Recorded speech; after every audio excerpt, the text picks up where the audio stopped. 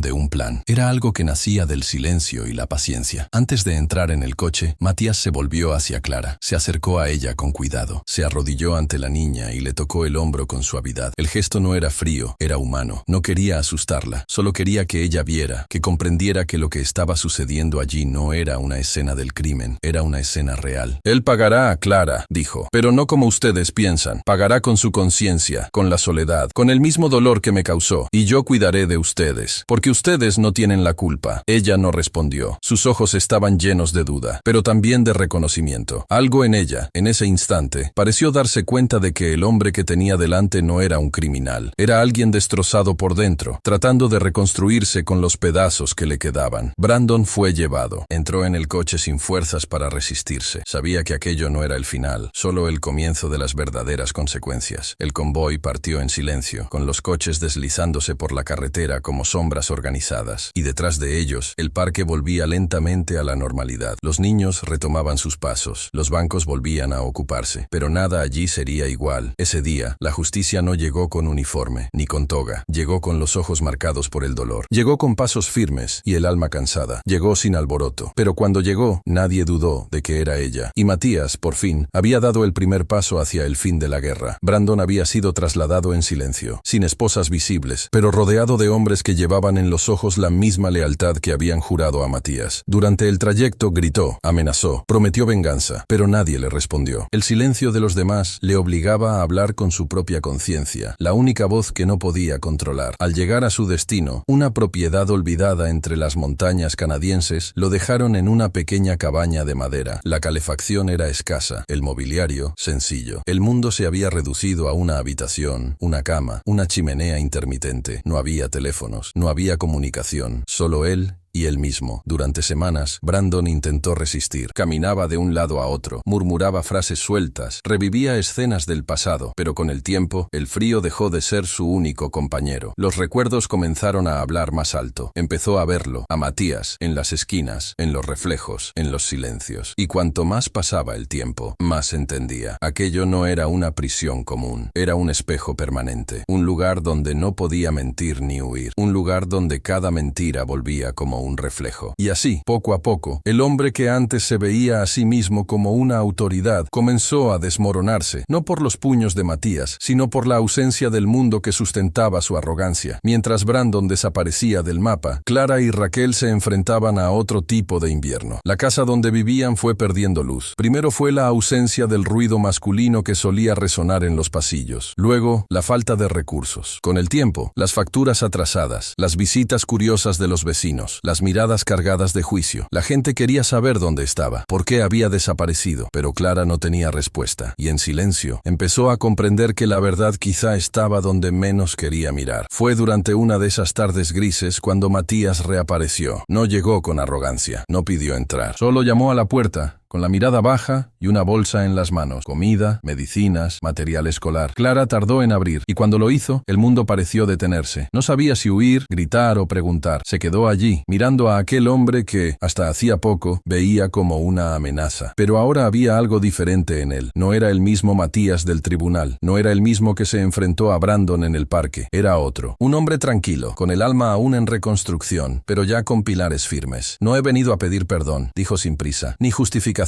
Solo quiero asegurarme de que tengan lo mínimo. Clara no respondió, pero tampoco cerró la puerta. Matías volvió a la semana siguiente, y a la siguiente, siempre con algo en las manos, y la misma calma en los ojos. Al principio ella evitaba hablar, pero poco a poco, la barrera fue cediendo. Primero un gracias, luego una taza de té dejada en el porche, después una breve conversación en la puerta, hasta que, una noche lluviosa, ella lo invitó a pasar. La conversación comenzó de forma extraña, como toda conversación entre personas que han estado en bandos opuestos de una guerra. Pero algo inesperado sucedió en aquella sala. Ambos se quitaron la armadura al mismo tiempo. Matías contó su historia como nunca lo había hecho. No solo los hechos, sino también los sentimientos. El dolor de ver su nombre arrastrado por el barro, el peso de llevar un uniforme que no le salvó de la injusticia, el vacío de ver su futuro desmoronarse ante testigos indiferentes. Clara lloró, pero no por pena. Lloró porque lo entendió, porque vio allí a un hombre despojado de la ira, cargando solo con el recuerdo, y porque en el fondo, sabía que ella también había sido engañada, manipulada por un discurso que creía conocer, pero que nunca se atrevió a cuestionar. Y fue esa noche cuando algo delicado comenzó a nacer entre ellos, no como amor inmediato, sino como humanidad redescubierta. Los meses siguientes fueron un camino silencioso entre el perdón y el afecto. Raquel empezó a verlo como un amigo, después como un protector, Clara como una presencia constante. Las conversaciones se hicieron largas, los silencios compartidos. Él la ayudaba con las cuentas, con las reparaciones de la casa, con las tareas de la niña, pero nunca exigió un lugar. Solo ofrecía su cuidado, y en ese cuidado construyó un hogar. Pasó un año, y una mañana de primavera, Clara reveló que estaba embarazada. Matías, al oírlo, se quedó en silencio. El corazón le latía como un tambor que no sabía qué ritmo seguir. Pero cuando ella puso la mano sobre su vientre y dijo, con los ojos húmedos, es tuyo, él lo entendió. No era solo el nuevo comienzo de ella, era también el suyo. Ya no había tribunal. A veces, la vida no hace mucho ruido para mostrarnos que algo profundo está sucediendo. Simplemente deja que suceda. Y así fue con ellos dos. No se enamoraron como en las películas, de repente, con promesas explosivas. Fue poco a poco, un gesto aquí, un silencio reconfortante allá, un roce de manos que duraba un poco más de lo necesario, una mirada prolongada a la hora del café, una risa inesperada cuando todo parecía demasiado pesado para reír. Cada pequeña partícula de esa construcción estaba hecha de algo que ninguno de los dos se atrevía a nombrar al principio. Quizás porque nombrarlo era correr el riesgo de perderlo, o quizás porque, durante mucho tiempo, lo que los unía era el pasado. Pero el pasado, con el tiempo, se convirtió en tierra fértil. Matías se descubrió diferente cuando estaba con ella. No necesitaba ser fuerte todo el tiempo. No necesitaba medir sus palabras ni ocultar sus fantasmas. Clara no exigía perfección, solo su presencia, y eso era algo que él sabía ofrecer. Por primera vez en años, podía sentarse a la mesa sin prisas, escuchar las tonterías de Raquel en el colegio, ayudar a elegir el color de una cortina, hacer pequeñas reparaciones en la puerta con gusto, y no por obligación. La rutina, antes símbolo de dolor,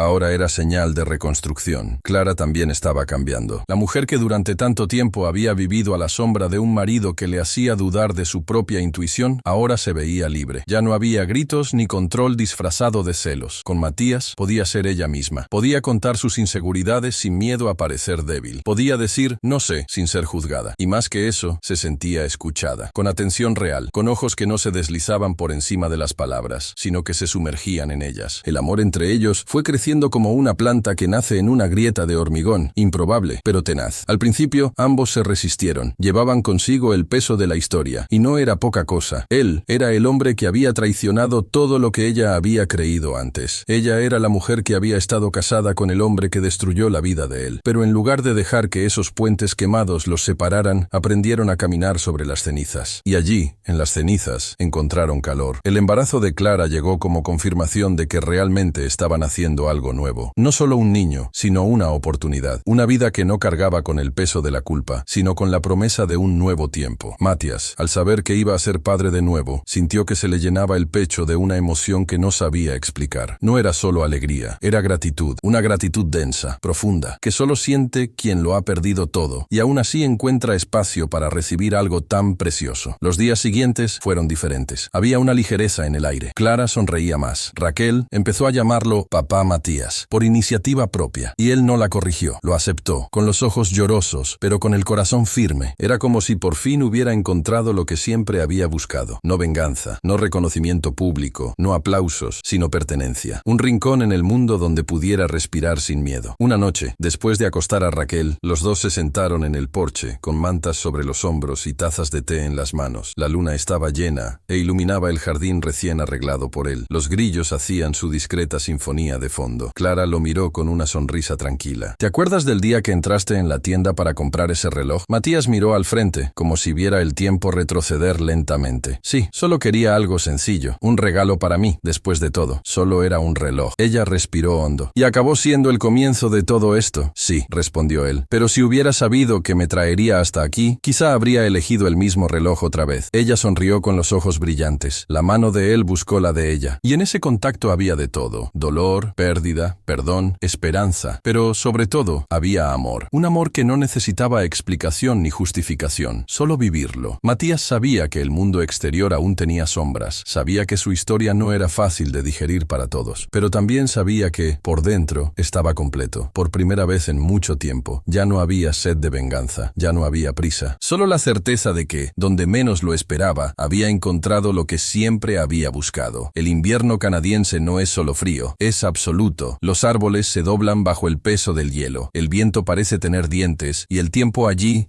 no se mueve como en ningún otro lugar. Era en ese tipo de silencio helado donde Brandon vivía sus días. Cada mañana era un espejo de la anterior. El mismo paisaje blanco por la estrecha ventana. La misma comida calentada apresuradamente en la estufa. El mismo crujido del suelo cuando caminaba solo por la cabaña. La prisión que Matías había construido para él era tan eficaz que ni siquiera necesitaba rejas. Pero Brandon nunca fue un hombre que aceptara la derrota. Por fuera, parecía resignado. Caminaba despacio. Fingía haberse adaptado. Por dentro, sin embargo, se gestaba una tormenta. La rabia, silenciosa y ardiente, moldeaba cada latido de su corazón. Y entonces, una noche de abril, estalló. La brecha fue pequeña, casi imperceptible. Uno de los soldados encargados de la seguridad se ausentó demasiado tiempo durante un cambio de turno. La puerta electrónica, lenta por el hielo acumulado, permaneció abierta unos minutos más de lo debido. Brandon observó, esperó y actuó. Salió corriendo, como un animal acorralado. Las botas cortaban la espesa nieve, el cuerpo encorvado contra el viento, la respiración corta y densa. Corrió sin mirar atrás. No había ningún plan, solo impulso. El instinto de supervivencia, o algo aún más peligroso, el deseo de venganza. El bosque lo engulló en cuestión de minutos. La oscuridad allí era viva, llena de ruidos sutiles, ramas que crujían bajo sus pies, sombras que parecían moverse con él, pero siguió adelante, porque detenerse era aceptar que todo había terminado. Y no podía aceptarlo. En el segundo día de huida, agotado y con el cuerpo ya debilitado, cruzó el territorio de un oso que olfateaba comida en medio del frío. El encuentro fue brutal. Brandon gritó, levantó los brazos, intentó parecer más grande, como había aprendido en los documentales que veía en el cuartel. El animal retrocedió por un instante, pero pronto avanzó. El enfrentamiento fue violento, pero breve. Brandon utilizó una rama gruesa, golpeó el aire a su alrededor, lanzó piedras. Consiguió ahuyentar al animal, pero resultó herido. Las marcas en sus brazos y piernas no eran solo físicas. Allí perdió hasta la última gota de dignidad. Arrastrándose hasta un río helado, se lavó la cara con el agua gélida, y mientras veía su reflejo temblar en la superficie, no vio a un hombre, sino a una sombra. Pasaron 10 días de lucha continua contra el frío, el hambre y su propio cuerpo. Hasta que, cerca de una carretera, un camionero bondadoso lo encontró tirado, con la cara cubierta de nieve y los labios agrietados. El hombre dudó, pero al ver los ojos aún abiertos de Brandon, no pudo resistirse. Lo llevó en el asiento del pasajero, calentándolo con mantas y café. Brandon no habló mucho, solo dijo que tenía que llegar a Estados Unidos. El camionero, sin comprender la magnitud de lo que llevaba, lo dejó cerca de una ciudad en el estado de Montana. Desde allí, siguió en autobús, a pie, haciendo autostop. Pasó por gasolineras, carreteras secundarias, atravesando el país hasta llegar a su destino, Dakota del Norte. Allí vivía Héctor, su amigo de la infancia, un hombre sencillo que vivía con la tranquilidad de quien nunca se atrevió a desafiar el sistema. Héctor se quedó asombrado al ver a Brandon en ese estado, delgado, herido, con la mirada perdida, pero la amistad que los unía desde la época del colegio habló más alto. Sin hacer preguntas, lo recibió. Le preparó sopa, le calentó la ducha y le dejó ropa limpia. Brandon durmió durante 2 días seguidos, y cuando se despertó, solo pidió una cosa: quiero ver a mi hija. Héctor, aunque preocupado, le indicó la dirección. Le dijo que no sabía exactamente dónde vivía Clara ahora, pero que la ciudad era pequeña, no sería difícil encontrarla. Y así se fue Brandon, llevando a cuestas una mochila prestada y en el alma una tormenta. Pero nada le preparó para lo que iba a ver. Al llegar a la casa, reconoció inmediatamente la puerta. Las paredes eran otras, la pintura estaba renovada, pero allí estaba el hogar que una vez compartió con Clara. La diferencia era que ahora había flores en la entrada, juguetes ordenados, risas que venían del interior. Cuando llamó a la puerta, fue Matías quien abrió. Ver al hombre al que un día odió, ahora de pie, dentro de su antigua casa, con chanclas y llevando en brazos a Raquel, fue más que un choque, fue una implosión. Brandon se quedó paralizado. No dijo nada, solo observaba, boquiabierto, mientras Matías mantenía la mirada fija, tranquila, atenta, como quien ya había ensayado ese momento. Y entonces apareció Clara. Su vientre abultado revelaba más que meses de embarazo, revelaba el nuevo ciclo, lo que Brandon había perdido, lo que nunca volvería. El dolor se convirtió en furia. Entró sin permiso, gritó, empujó sillas, tiró objetos al suelo, rompió el marco de la antigua foto de boda. Clara intentó detenerlo, pero Matías se adelantó para contenerlo. Los dos lucharon allí, en medio de la sala. Brandon, movido por el odio, logró derribar a Matías con un golpe directo en el pecho, pero no se quedó a ver el resultado. Huyó, corrió de nuevo, pero esta vez, lo que lo movía no era la supervivencia, sino el deseo de destruir todo lo que le recordaba su derrota. Y ese deseo lo convertiría en un plan. En los días siguientes, en la finca de Héctor, comenzó a construir lo que sería su último acto. Un acto final, impulsado no por la razón, sino por la rabia acumulada de quien lo ha perdido todo y se niega a aceptarlo. Brandon se sentaba en silencio en el sillón mugriento del cobertizo, observando el mapa sobre la mesa de madera, como si fuera un campo de batalla. Sus ojos, antes firmes e imponentes, ahora oscilaban entre la ira y el cansancio. El plan que gestaba era el resultado de todo lo que le quedaba dentro. Orgullo herido, obsesión y la ilusión de controlar un mundo que ya no le pertenecía. A su alrededor, 4 hombres, cada uno marcado por vidas marginadas, escuchaban sus órdenes como quienes siguen a un comandante movido más por la desesperación que por la lucidez. En la pared, una línea de cuerdas y fotos conectaba rostros y direcciones. Había registros de la nueva casa de Matías y Clara, los horarios de salida de Raquel para la escuela, e incluso una ruta marcada con trazos rojos que llevaba al aeropuerto más cercano. Brandon no solo quería enfrentarse a ellos, quería revertir el tiempo, arrancar a Clara de la vida que había construido, borrar a Matías de la historia y colocar a su hija en un guión que él consideraba el correcto. Su plan era demencial: secuestrar a Matías y Clara, llevarlos a una isla aislada en Asia y quedarse con Raquel. Una especie de ajuste de cuentas retorcido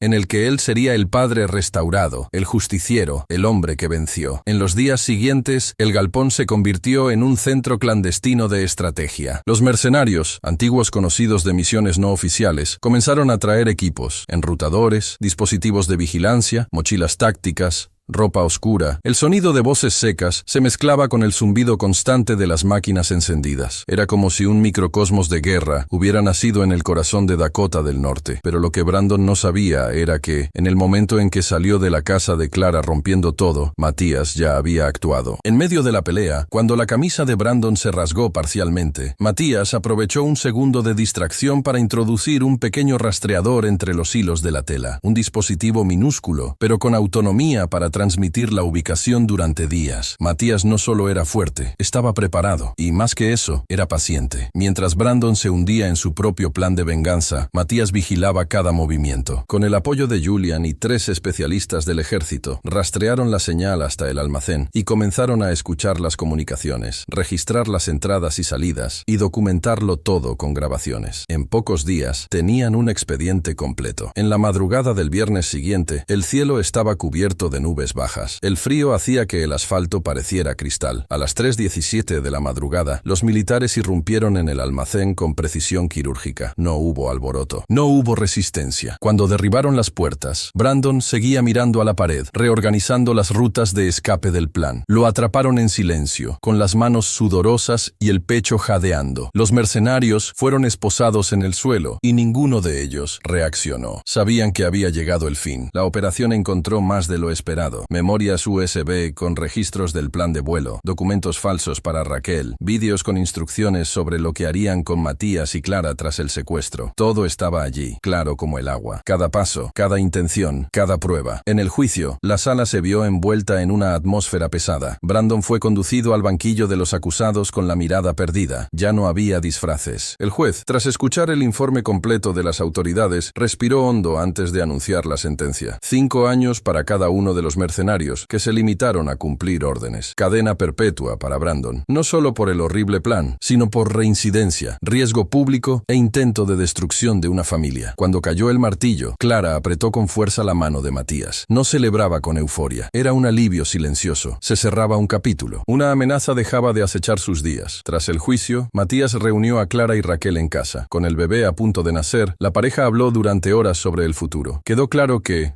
aunque ahora estaban en paz, Estados Unidos se había convertido en un lugar con demasiados recuerdos. Había heridas abiertas en las esquinas, cicatrices en las calles, demasiados recuerdos en cada manzana. Necesitaban un nuevo comienzo. Fue entonces cuando decidieron mudarse. Suiza, un país neutral, tranquilo, con paisajes que parecían sacados de un cuadro, montañas que tocaban el cielo, lagos transparentes y pequeñas ciudades donde el tiempo pasaba lentamente. Allí podrían vivir sin tener que dar explicaciones, criar a sus hijos con tranquilidad, caminar de la mano sin mirar atrás. Meses después, ya instalados en una casa cerca de Lausana, Clara dio a luz a un niño fuerte y sano, con los ojos marrones oscuros como los de Matías. El nacimiento fue silencioso, íntimo, bendecido por la presencia de Raquel, que lo acogió como a un hermano desde el primer instante. En el porche de esa nueva casa, Matías se sentaba al atardecer con su hijo en brazos. Observaba el horizonte con la serenidad de quien ha sobrevivido a todo y ha decidido no amargarse. El reloj que un día quiso comprar ahora descansaba sobre la estantería del salón, ya no como símbolo de dolor, sino como recuerdo del tiempo que lo llevó al fondo y también del tiempo que lo trajo de vuelta.